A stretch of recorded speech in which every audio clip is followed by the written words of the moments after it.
இன்றைய புனிதர் அறிவோம். பிப்ரவரி 20. அருளாளர்கள் பிரான்சிஸ் மற்றும் ஜெசிந்தா. சிறுவர்களாக இருந்த போதே 3 முறை வானதூதர்களுடன் உரையாடி அன்னை மரியாவை 6 முறை காற்றில் கண்டு மகிழ்ந்து அவரோடு உரையாடிய அண்ணன் தங்கைதான் அருளாளர்களான பிரான்சிஸ் மற்றும் ஜெசிந்தா.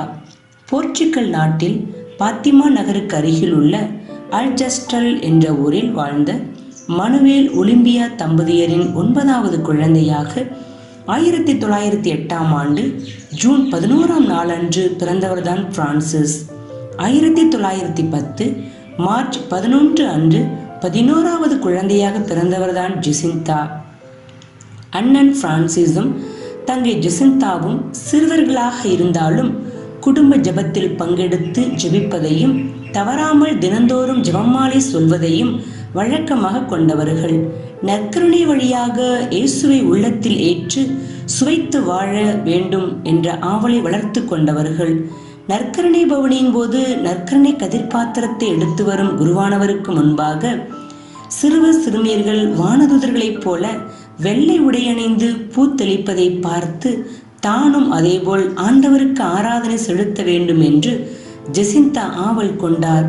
அதனால் விளையாடும் போது மலர்களை பொறுக்கி எடுத்து தமது தோழி லூசியாவின் மீது தெளித்து பயிற்சி எடுத்தார்.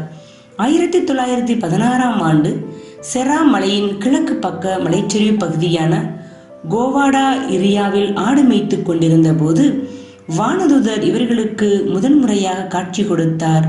அஞ்சாதீர்கள், நான் அமைதியின் வானதூதர், என்னோடு ஜெபம் செய்யுங்கள் என்று அவர் சொல்ல சொல்ல இவர்களும் இணைந்து ஜெபித்தார்கள்.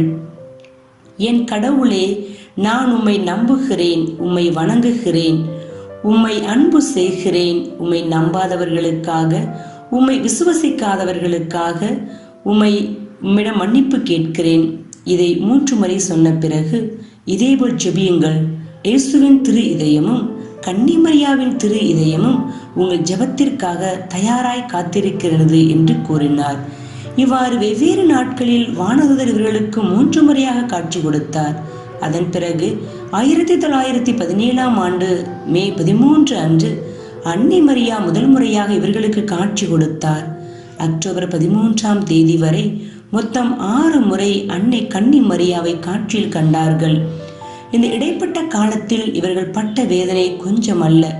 காட்சி கண்டார்கள் என்று கேள்விப்பட்ட அனைவருமே இவர்களை கேலி பேசினார்கள், திட்டினார்கள், படித்துரைத்தார்கள். அந்த பகுதியின் சட்டம் ஒழுங்கு காப்பாளராக இருந்த ஆர்தடே ஒலிவியா என்பவர் பாத்திமா நகரில் காட்சி கண்டதாக கூறப்பட்ட இடத்தில் கூடிய கூட்டத்தை கலைக்க இச்சிறுவர் சிறுமிகள் 3வரையும் கைது செய்து சிறையில் அடைத்தார். என்னதான் செய்தாலும் கடைசியில் அன்னையின் அருளே வென்றது.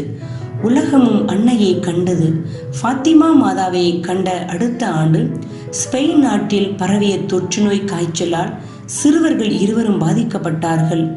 எவ்வளவு மருந்து கொடுத்தாலும் காய்ச்சல் குறையவே இல்லை.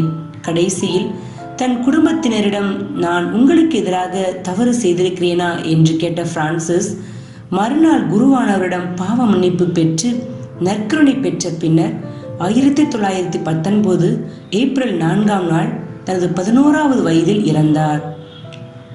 ஜெசிந்தாவுக்கு நிமோனியா கடுமையாகி எலும்புரிக்கு நோயாக மாறியது. 1920 பிப்ரவரி 20ஆம் நாள் தன் 10ஆம் வயதில் இவரும் இறந்தார். இவர்கள் இருவரையும் திருத்தந்தை 2ஆம் யோவான் பவுல் 2000ஆம் ஆண்டு மே 13 அன்று அருளாளர் நிலைக்கு உயர்த்தினார். மறைசாட்சி முடிதளிக்காமல் குறைந்த வயதில் அருளாளர் பட்டம் பெற்றவர் என்ற பெருமையை ஜெசிந்தா பெற்றார். ஜெசிந்தாவின் முகம் இன்றும் அழியாமல் இருக்கிறது. அருளாளர்களிடமிருந்து கற்போம். நாம் கண்ட உண்மையை எடுத்துரைக்கும் போது விமர்சனங்களும் கேலி பேச்சுகளும் பழிச்சொற்களும் நம்மை வந்தடையும். ஆயினும் உண்மையை உறுதியோடு எடுத்துரைப்போம்.